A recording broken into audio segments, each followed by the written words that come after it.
Baik, selamat siang semuanya. Yang menjadi topik kita di pertemuan ke-10 ini adalah penyusunan risam dan lamaran kerja. Nah, tentunya kalau kita bicara risam ini dan lamaran kerja ini juga menjadi sesuatu hal yang sangat sangat penting bagi kita semuanya, khususnya bagi seseorang yang membutuhkan pekerjaan dan meningkatkan karirnya, baik di lembaga pemerintahan, apalagi di lembaga swasta yang memang di sana penuh dengan yang namanya kompetisi ya. Jadi kita perlu dulu sebenarnya melihat apa sih sebenarnya pengertian dari risam ini, resume ya. Jadi risam ini dikatakan sebagai surat lamaran pekerjaan ya, berupa permohonan bekerja ataupun bergabung di sebuah perusahaan dengan posisi tertentu sesuai dengan yang dibutuhkan oleh perusahaan penyedia lowongan kerja. Nah, karena kita ya seseorang yang membutuhkan pekerjaan, kemudian kita ingin menunjukkan seperti apa kita, apakah kita punya keahlian tertentu, baik sifatnya hard skill maupun soft skill. Akhirnya dalam surat lamaran itu kita usahakan, kita membuatnya dalam kemasan yang menarik, jelas, singkat, padat, dan mampu menunjukkan siapa kita sebenarnya. Nah, tentunya itu membutuhkan yang namanya keahlian juga. Ya, saya beberapa kali misalnya punya pengalaman yang sama ya dalam membuat surat lamaran pekerjaan. Ternyata kita agak susah juga ya membuat surat lamaran itu. Meskipun sebelumnya sudah pernah membuat hal yang sama, namun terkadang kita agak canggung ataupun alasan yang lainnya ya dalam membuat suatu surat. Nah, untuk itu memang kita membutuhkan yang namanya rambu-rambu, kemudian referensi, ya, ketentuan-ketentuan. Nah, untungnya kita di sini sudah mempelajari yang namanya secara umum ya etika komunikasi ini. Bagaimana kita menyampaikan pesan kita, ya, agar nanti bisa diterima oleh audiens. Dalam hal ini, ketika kita mengirimkan surat lamaran pekerjaan ini akan bisa diterima oleh bagian personalia atau HRD atau sering Human Resource Department ya atau Human Research Development ya di suatu instansi. Nah, mereka memang yang biasanya akan mengecek dan memberikan penilaian apakah seseorang itu layak diwawancara ke tahap berikutnya atau bagaimana.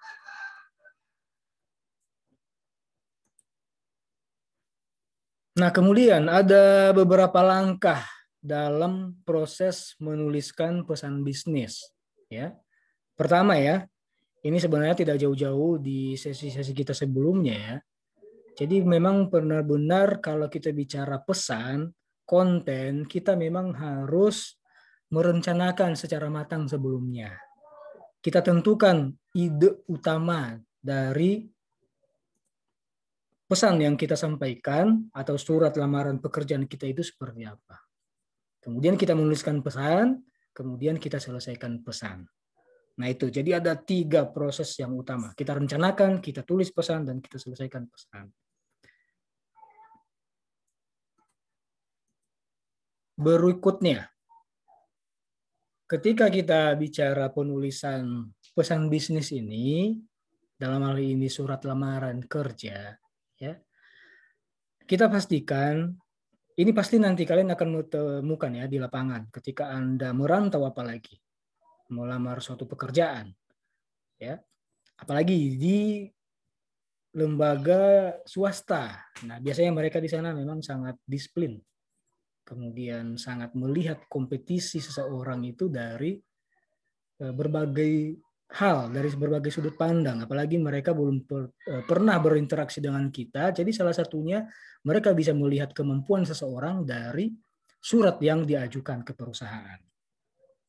Nah, Ketika kita mengirimkan surat ini, kita pastikan misalnya pertama, pada bagian awal disajikan ide-ide pokok yang diikuti dengan fakta pendukung, serta ditutup dengan suatu pernyataan yang tulus atas tindakan yang diinginkan. Ya, jadi ketika kita menuliskan surat lamaran misalnya, ya, kira-kira apa sebenarnya yang perusahaan inginkan. Kemudian kita menyisipkan keinginan kita, ya. Kemudian keahlian kita kira-kira seperti apa. Biasanya nanti kan kita mengatakan nanti di surat penutup ya, nanti semua pendukung dari lamaran kita ini sudah terlampir. Kita lampirkan semua agar nanti pihak HRD atau personalia dari perusahaan tersebut yakin untuk menyeleksi sang pelamar itu ke tahap berikutnya. Kemudian dalam penulisan pesan, ini sebenarnya sudah kita bahas juga sebelumnya. Jadi kita perlu memperhatikan masalah pembukaan. Ya, di sana memang ada sedikit basa-basi, ada ucapan salam, namun harus sederhana. Kemudian kita pastikan mudah dipahami. Kemudian harus sudah ada nih permintaan secara khusus. Jadi sudah mengerucut kira-kira tujuan kita apa sebenarnya. Ya, sehingga pembaca dalam hal ini personalia atau HRD di perusahaan bisa memahami ya ini lamaran pekerjaan yang ditujukan ke bagian mana ya, kemudian kira-kira apa sebenarnya yang ingin disampaikan oleh pembuat pesan. Kemudian penjelasannya lebih rinci ya. Kalau misalnya dia tentang produk, harus rinci produknya. Kalau misalnya lamaran pekerjaan sesuai dengan topik kita ini juga harus rinci ya. Kira-kira kita melamar di bagian mana? Kenapa kita melamar di bagian departemen atau divisi tersebut? Apa keahlian yang Anda miliki dan sebagainya. Kemudian di penutup ya, selalu misalnya mengucapkan salam, kemudian ada harapan bagi Anda untuk siap diwawancara di tahap selanjutnya, kemudian ada harapan untuk bisa bergabung di perusahaan tersebut. Berikutnya, bentuk-bentuk dari koresponden bisnis ini. Ya, ada misalnya permintaan untuk pihak internal. Nah, di sini misalnya memo. Kemudian ada permintaan untuk pihak eksternal. Misalnya surat pesanan, surat klaim, surat permohonan kredit, surat undangan, dan sebagainya. Jadi kalau kita bicara bentuk-bentuk koresponden ini setidaknya dibagi dua.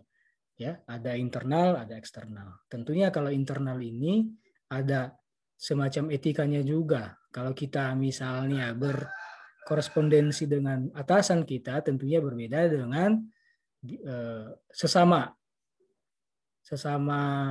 rekan kerja atau sebaliknya dengan bawahan Anda, tentunya agak sedikit berbeda. Ya. Kemudian ketika Anda berkomunikasi dengan pihak eksternal, misalnya dengan mitra, dengan konsumen, ya tentunya bahasanya juga berbeda. Nah, tentunya ini memang membutuhkan keahlian dan membutuhkan yang namanya pengalaman, ya, yang rutin. Jadi nanti lama-lama pekerja yang bersangkutan akan memahami seperti apa dalam menuliskan pesan yang baik dan benar.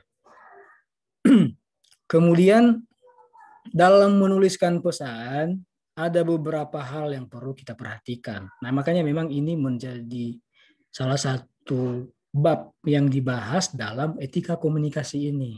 Ya. Misalnya pesan dengan niat baik. Nah, bahkan dengan kita punya pesan yang positif, ya, yang akan menguntungkan penerima surat tersebut, kita juga perlu memperhatikan yang namanya etika. Ya. Nah, di sini misalnya dikatakan bisnis dengan pertimbangan biaya dan manfaat. Ya, ya, ketika misalnya manfaat ataupun biaya dalam melakukan pesan itu misalnya mahal, kita bisa menggunakan email, ya, atau saluran yang lain yang mungkin murah namun efektif, bisa sampai ke audiens. Kemudian perlu juga menjaga hubungan personal atau kekeluargaan dengan para relasi. Ya, meskipun ini adalah suasana yang agak formal, bahkan formal ya. Kemudian sisi individualis, sisi pribadi kita itu tidak perlu terlalu dicampur adukan dengan pekerjaan, namun tidak ada salahnya juga ya kita membangun relasi dengan rekan bisnis itu secara kekeluargaan. Ya, kita bangun hubungan dengan mereka. Namun harus tetap memegang prinsip profesionalisme. Nah, misalnya di sini kita akan ada yang namanya goodwill, misalnya ucapan selamat, penghargaan atas prestasi hubungan kerja, ucapan duka cita, dan sebagainya. Itu salah satu cara kita berkomunikasi, membina hubungan baik dengan rekan-rekan kerja atau pihak lain, para relasi. Kemudian, bisa saja ya, dalam perusahaan, bahkan dalam kehidupan kita sehari-hari di tengah-tengah masyarakat, terkadang ada berita buruk yang akan diterima oleh audiens, atau mungkin kita mengucapkan suatu pernyataan yang bersifat sebelangsungkawa, atau misalnya penghiburan dan sebagainya. Ya, ini masuk di pesan buruk. Nah, tentunya meskipun ini sifatnya negatif ya, atau sifatnya dalam suasana yang tidak menyenangkan, suasana duka, namun kita juga tetap memegang prinsip-prinsip etika dalam membuat suatu pesan. Nah, di sini ada beberapa ketentuannya, meskipun nanti tidak selamanya ini 100% diterapkan. Ya. Pertama ya, pesan buruk sebaiknya disampaikan secara langsung. Nah itu poin pertama, disampaikan secara langsung. Lebih enak sebenarnya tatap muka atau by telepon. Nah, jadi dengan harapan langsung ada feedback dari orang yang bersangkutan. Kemudian kita juga bisa menunjukkan dengan bahasa verbal, non-verbal tentunya, ya, ke lawan bicara. Ya, jangan misalnya berusaha mengirimkan pesan ini secara misalnya menggunakan pihak ketiga atau misalnya pesan singkat. Nah, itu tidak bagus. Ya. Nah, kemudian kita juga jangan menjatuhkan kesalahan pada individu atau organisasi tertentu. Kita cari-cari alasan. Begitu kira-kira. Ya. Baik, kita lanjutkan. Jadi kalau ya dalam perusahaan khususnya kita kan menyadari ya bahwa tidak selamanya berita itu dalam bentuk suka. Ada juga berita buruknya atau berita dukanya. Nah, untuk menjaga etika agar kita profesional dan tidak menyinggung pihak lain, agar membuat suasana nyaman, nah tentunya dalam membuat pesan buruk ini harusnya kita memperhatikan rambu-rambu yang kita bahas di mata kuliah kita ini. Ya, tadi saya katakan bahwa misalnya ketika pesan yang buruk harus kita sampaikan, kita usahakan kita langsung menyampaikannya secara tatap muka atau langsung. Atau kalau tidak ya via telepon. Ya, jangan misalnya membuat dalam bentuk short message, SMS atau WA misalnya. Atau bahkan melalui media sosial. Ya, meskipun sifatnya PM, private message atau di Japri. Kemudian ketika kita menyampaikan pesan ini, usahakan jangan menyudutkan pihak lain, apalagi penerima pesan. Jangan mencari-cari kesalahan, disampaikan saja secara normatif. Ya, begitu pula organisasi jangan disalahkan, karena itu bukan waktunya lah untuk menyalahkan. Ya, kemudian Di sini ya, di poin kedua, bila tidak memungkinkan dengan tatap muka dan telepon, bila tidak memungkinkan. Jadi ini ada ketentuan, tidak memungkinkan sama sekali. Ini bisa disampaikan secara tertulis dengan pendekatan tidak langsung. Nah, bagaimana cara menuliskannya? Nah, tentunya ada ketentuannya juga, ya. Nah, di sini ada pedoman dalam hal ketika pesan buruk ini tidak bisa kita sampaikan secara langsung ke pihak yang bersangkutan. Baik lewat tatap muka ataupun by phone. Nah, tahapannya adalah pertama, mulai dengan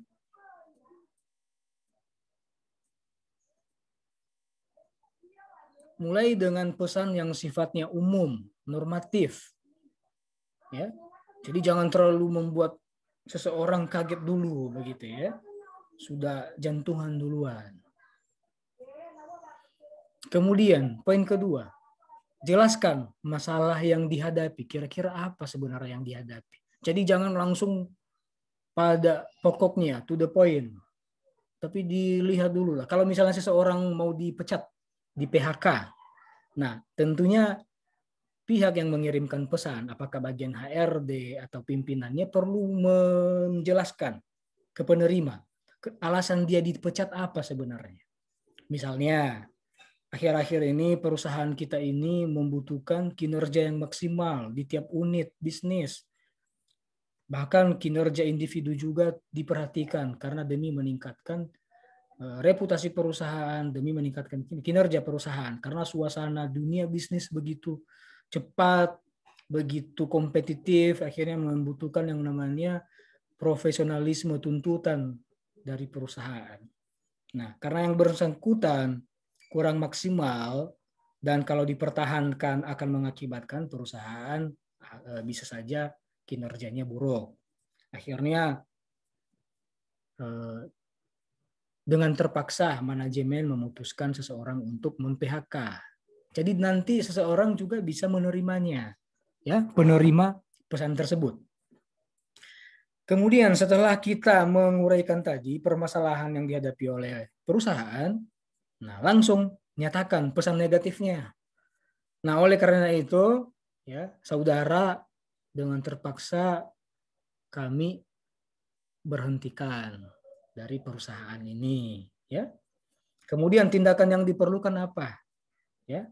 Jadi misalnya seminggu, ya, dari sekarang saudara sudah tidak dapat lagi bekerja di perusahaan yang kita ini, misalnya. Kemudian kalau ada pesangon, silahkan diberitahu pesangonnya sekian. Ya, kalau ada ucapan terima kasih, apresiasi atau apapun, dijelaskan di surat tersebut. Akhirnya yang bersangkutan akan bisa menerima alasannya apa dan langkah-langkah selanjutnya yang perlu dia ambil seperti apa. Ya. Kemudian meskipun seseorang tadi kinerjanya kurang maksimal di perusahaan, jangan juga meninggalkan pesan yang buruk. Ya. Jadi ditutup dengan pesan positif. Misalnya di pesan tersebut kita katakan semoga ke depan kita bisa bekerja sama lagi. Semoga ke depan Anda bisa mendapatkan pekerjaan yang lebih layak dari perusahaan kita. Semoga ke depan misalnya karir Anda semakin bagus di perusahaan lain. Semoga ke depan kinerja Anda semakin maksimal di perusahaan kami, doakan, dan bla bla bla. Nah, tentunya yang menerima pesan meskipun dia itu dalam posisi marah mungkin, kecewa, ya, namun dengan kata-kata kita tadi yang positif, membangun, ya, dia nanti akan merasakan, ya, aura atau sisi positif meskipun sebenarnya berita yang kita sampaikan adalah berita buruk, ya. Kemudian harapannya ketika kita menutup dengan pesan positif ini tidak tertutup kemungkinan ke depan, ya, kita masih menjalin hubungan baik dengan karyawan yang dipecat tadi. Kenapa tidak? Misalnya dia bekerja di perusahaan lain, tiba-tiba perusahaan kita membutuhkan mereka atau sebaliknya. Nah, kan bisa bekerja sama. Ya. Kantor saya sebelumnya, ya, salah satu perusahaan di bidang IT, ya, saya resign 2016. Sampai sekarang kami masih membina hubungan begitu. Pimpinan tertingginya di sana, direktur utamanya itu terkadang menanyakan kabar saya lewat teman saya yang masih bekerja di sana. Ya, jadi hubungan perusahaan dengan saya dan sebaliknya masih positif, tidak meninggalkan pesan yang negatif. Ya, nah kita pastikan seperti itu juga kita di sini. Ya, usahakan ketika meninggalkan sesuatu, seseorang atau suatu lembaga, Anda meninggalkan pesan yang positif. Meskipun tadi Anda memang berhenti di sana secara negatif, ada mungkin kinerja Anda kurang maksimal dan sebagainya. Berikutnya, kita perlu ya dalam mengirimkan pesan, membuat pesan, kita perhatikan pesan itu agar persuasif. Nah, persuasif di sini dikatakan suatu usaha yang dengan sadar dilakukan oleh individu atau organisasi untuk memodifikasi atau mengubah pendapat, sikap, kepercayaan, atau perilaku individu maupun organisasi. Pesan persuasif biasanya disusun dengan pendekatan tidak langsung atau induktif. Nah, di sini ada singkatannya, AIDA. Ada attention, interest, desire, dan action. Nanti akan kita bahas di slide berikutnya. Ya, pertama, attention atau perhatian. Nah, ketika kita mengirimkan pesan bisnis, ya, etikanya adalah kita perlu memperhatikan yang namanya AIDA ini. Ya, pertama attention. Nah, di sini dikatakan pada bagian awal diuraikan ide pokok yang menarik perhatian dan bermanfaat bagi audiens. Ya, ini pesan secara umum ya, di luar dari misalnya surat lamaran kerja ataupun pemberitahuan kepada seseorang yang diberhentikan. Nah, kemudian kedua adalah interest, ada minat, tertarik, ya. Jadi seorang audiens itu merasa tertarik dengan pesan yang kita sampaikan. Bagaimana mereka tertarik? Ya bila misalnya ide-ide yang kita sampaikan relevan dengan apa yang mereka butuhkan. Makanya memang perlu kita sebelum kita menyampaikan pesan agar nanti pesan tersebut tidak terasa sia-sia, kita perlu melakukan riset kecil-kecilan dengan berbagai tahapan. Tentunya. Nah, ini sudah kita pernah bahas sebelumnya ya, di materi-materi di chapter 1 sampai terakhir. Nah, kemudian kita harus menggambarkan dengan baik ya.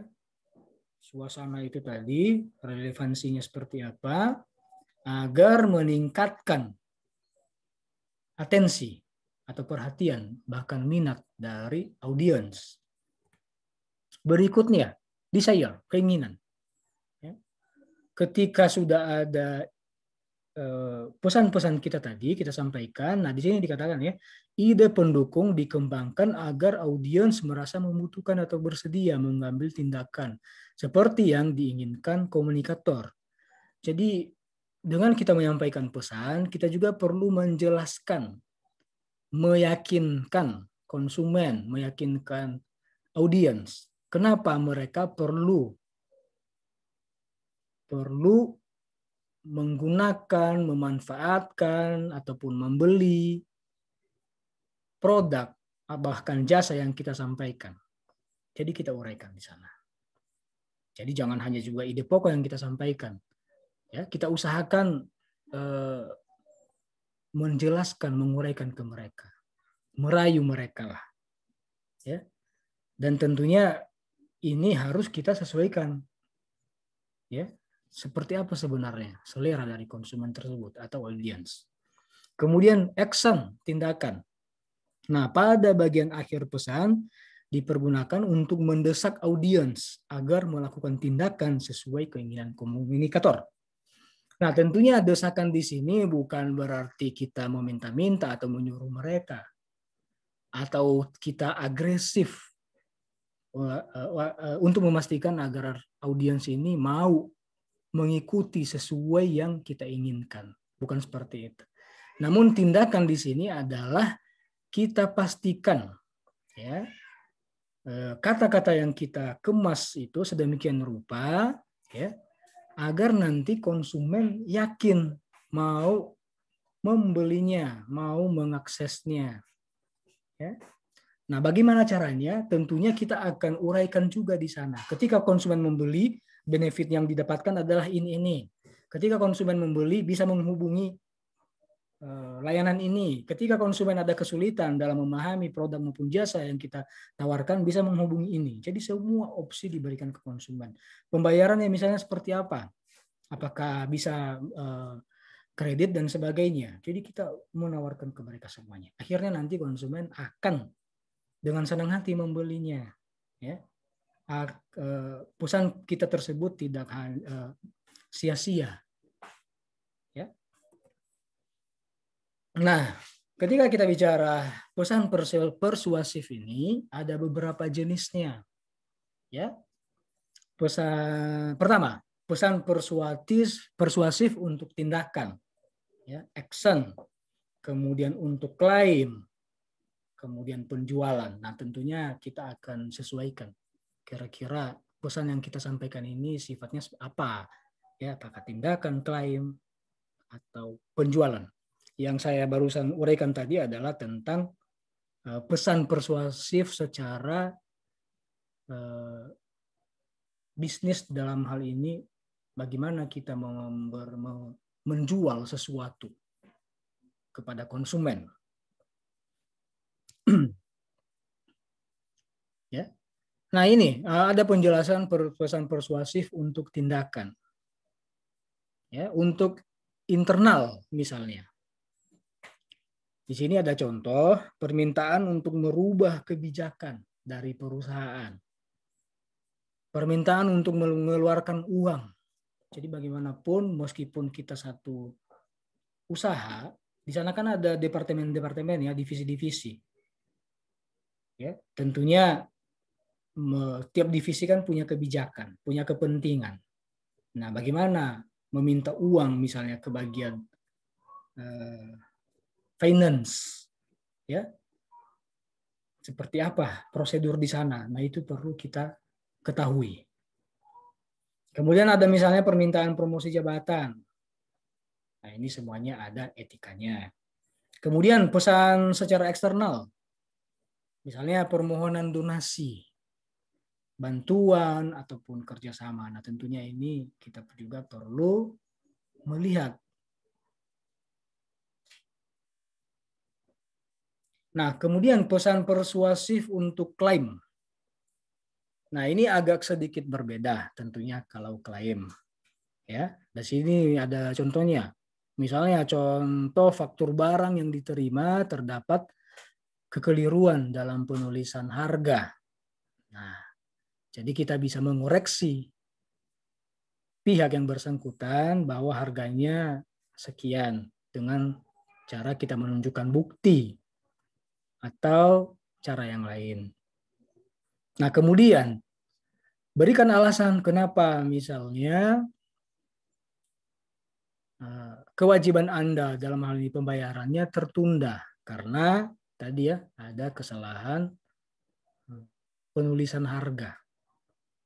Jadi nanti Anda baru akan selesaikan misalnya kalau harga tersebut sudah dikoreksi oleh pihak mitra. Jadi semua di sana nanti akan jelas kira-kira kenapa ya masih ada sesuatu hal yang tertunda dalam penyelesaiannya. Alasannya apa? Jadi di sini nanti akan meminimalisir kesalahpahaman antar pihak. Apakah itu sifatnya mitra kita atau konsumen atau dalam beberapa divisi dalam suatu perusahaan. Nah, kalau misalnya pesan persuasif dalam penjualan. Nah, ini contoh agen resmi penjualan.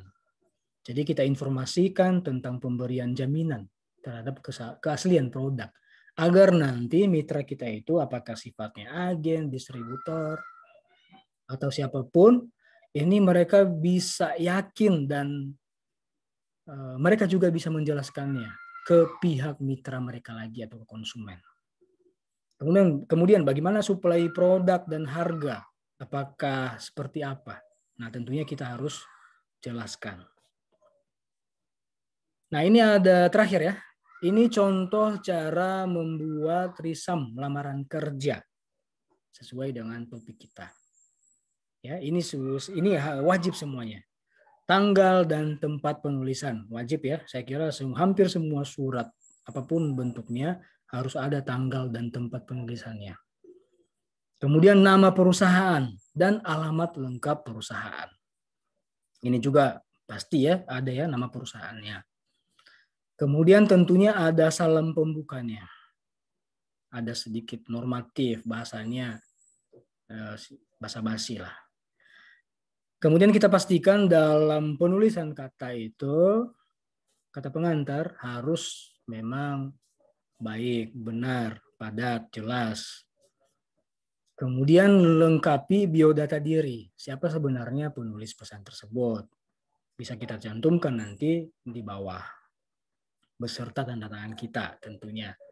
Kalau memang tidak ada tanda tangan langsung, bisa saja sekarang tanda tangan elektronik ya.